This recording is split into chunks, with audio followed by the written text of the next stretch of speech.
يا أيها الذين آمنوا إن تنصروا الله ينصركم ويثبت أقدامكم. Kalau masalah minyak wangi itu, pertama Nabi menganjurkan bagi kita untuk sunnahnya menggunakan minyak wangi. Nah, Betul kan apa tadi bilang? Pendengar ngomong. Kita lalu sampai dalam sebuah hadis itu dikatakan kita tuh disunnahkan untuk pakai minyak wangi ke masjid. Kata Allah tuh zuina linna khudzu zinatakum. Ambil perhiasan. Perhiasan itu termasuk kategorinya kata para ulama minyak wangi. Orang yang ke masjid, ya kan? Kita masuk ke masjid, mushola, yang mau melakukan sholat jamaah bau bawang, maka dikatakan makruh hukumnya. Kenapa? Karena malaikat merasa tersakiti, terganggu. Malaikat terganggu ketika kita bau keringat, bau pel misalnya kan. Minyak wanginya apa? Minyak wanginya kaporit aja. Oh iya kan? Betul. Nah makanya kita harus menggunakan minyak wangi itu sunnah, secara hukum sunnah. Oh itu. Kemudian jamaah yang lain juga terganggu juga tadi ya. Bukan hanya malaikat kan? Kita juga kan Allahu Akbar, ini bau apa ya gitu.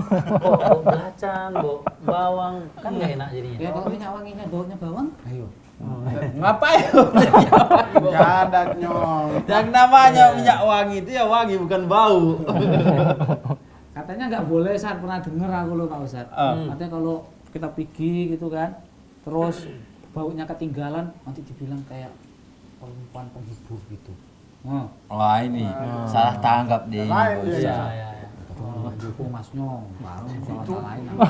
Cari muka aja sekawan. Iya, kalau mengenai wanita berbeda. Pertama, semua dianjurkan untuk menjaga kebersihan, menjaga aroma tubuh, kan? Bukan berarti kita harus bau. Dalam artian wanita dan pria itu berbeda. Wanita itu jangan yang kemudian aroma ini mencolok, sehingga ketika orang tercium baunya dan itu tidak diperbolehkan bagi wanita. Itu wanita. Laki-laki dianjurkan mau yang nyegerak melati wanginya, aroma kasturi dan lain sebagainya itu boleh, dan itu bebas bagi wanita, bagi laki-laki. Bagi wanita tidak boleh. Dan wanita agar tidak terasa bau aromanya. Juga jangan mentang-mentang kemudian gitu nggak mau mandi, bau ketiak, bau apa, nah itu juga salah bagi wanita. Jadi tetap juga menjaga kebersihan, aroma badannya tetap dijaga.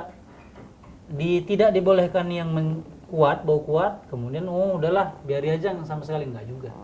Itu bagi wanita, ya. Jadi bagi pria dan wanita itu disunnahkan juga pada asalnya. Jadi tak pikir-pikir Ustaz, mubazir beli minyak wangi Ustaz.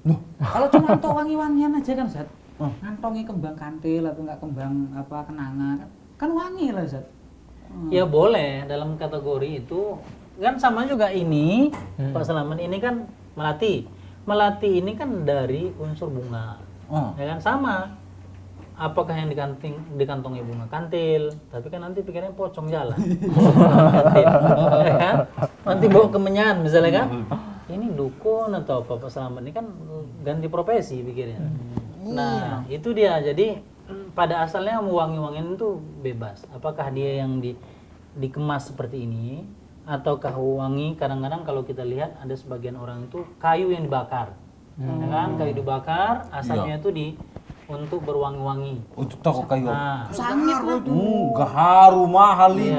Kayu gaharu. Bukan kayu menyan. Bukan kayu-kayu Kayu gaharu, kayu. karet gitu enggak boleh.